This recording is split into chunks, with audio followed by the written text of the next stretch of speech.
Hello everyone. सो आज हम बात करेंगे कपालभाति की। कपालभाति अगर आप सही कर रहे हैं तो it gives the 99% benefits to your body from head to your down chakra. Okay, so 7 chakras है हमारे, उसमें बहुत अच्छा बेनिफिट मिलता है if you are doing the kapalbhati very nicely.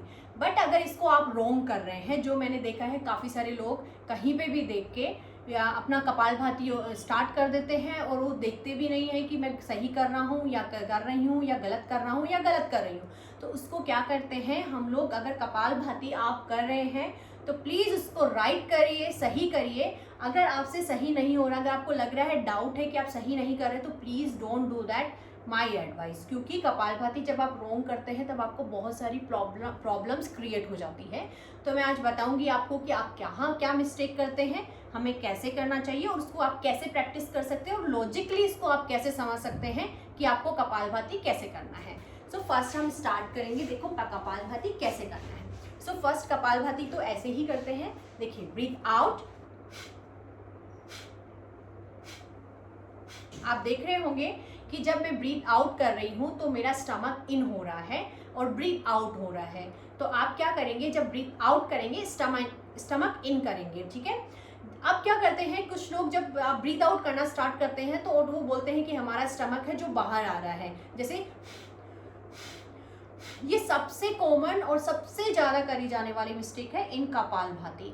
सो क्या करेंगे, स्टमक को इन करने के लिए आपको सोचने के लिए और लॉजिकली इस चीज़ को माइंड में लेने के लिए आप एक एग्जांपल लेते हैं कि जैसे एक बैलून है।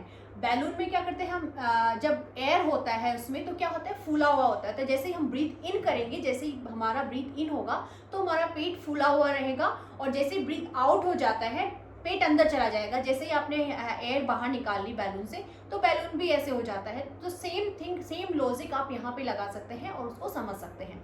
तो ये हो गई समझने की बात करते हैं हम प्रैक्टिस की कि वो कैसे करें। तो प्रैक्टिस करने के लिए आप ब्रीथ आउट करेंगे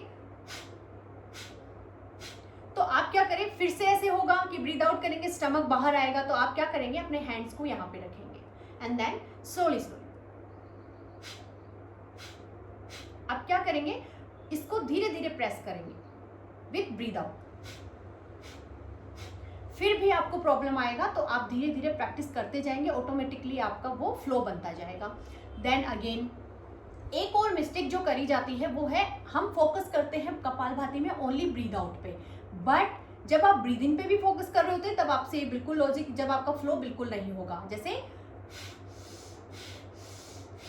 ये भी करते हैं, जैसे भस्त्रिका करते हैं, बट उसमें थोड़ा अलग है।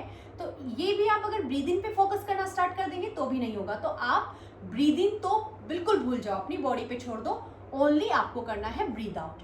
अभी हम बात करेंगे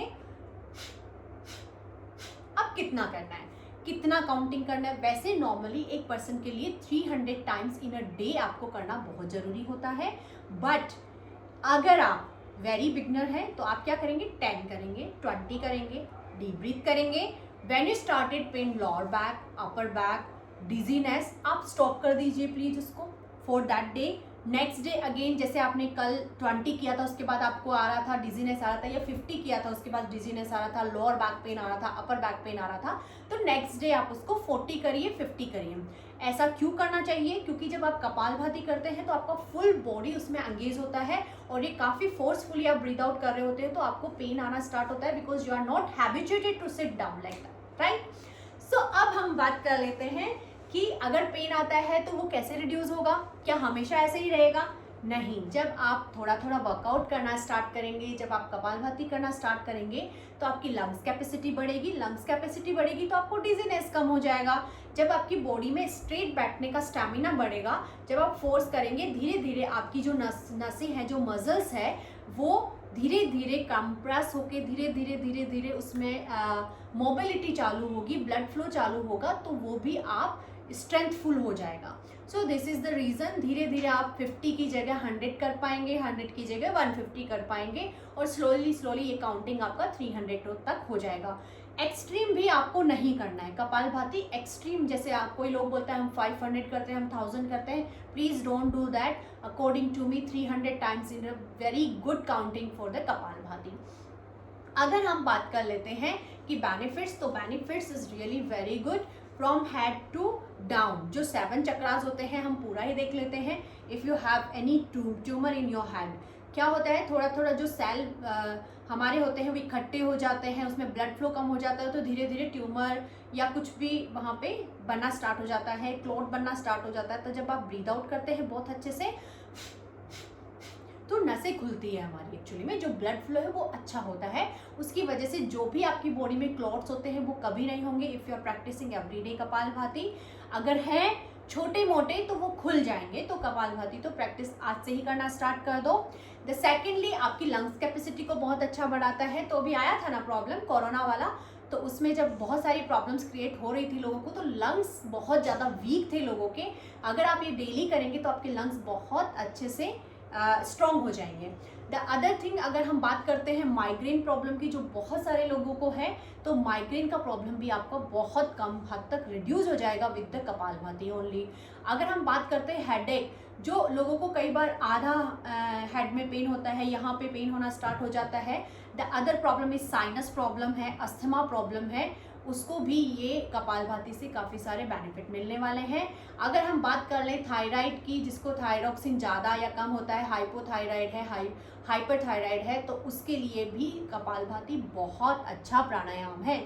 द नेक्स्ट हम बात करते हैं अपनी हार्ट की, तो हार्ट को भी हेल्दी रखता है, और डाइजेशन सिस्टम, लीवर को क्लीन करता है, for the kidneys is really really good. So हमारी बैक के लिए भी ये बहुत अच्छा होता है। लेडीज़ की बात करेंगे तो यूट्रस के लिए ये बहुत अच्छा प्राणायाम है। ये प्राणायाम भी नहीं है, ये क्रिया है। कपालभाति इज ए क्रिया एक्चुअली। जो आप जब कपालभाति करते हैं तो आपकी ओवरीज, आपकी यूट्रस, इसके लिए भी कपालभाति बहुत अच्छा होता है। जो छोटे छोटे सिस्ट बन जाते हैं, पीरियड्स के प्रॉब्लम्स होते हैं लेडीज़ में, और पीसीओडी का प्रॉब्लम होता है, पीसीओएस का प्रॉब्लम होता है, everyone is watching the video, everyone wants to join, everyone wants to reduce the problem. But problem क्या है उसमें कि वो लोग उसको एक्चुअली में कम नहीं करते, मतलब ये प्रैक्टिस में ही नहीं लाते कपालभाति। बट अगर आप प्रैक्टिस में लेके आएंगे तो डेफिनेटली आपको ये रिड्यूस होना स्टार्ट हो जाएगा।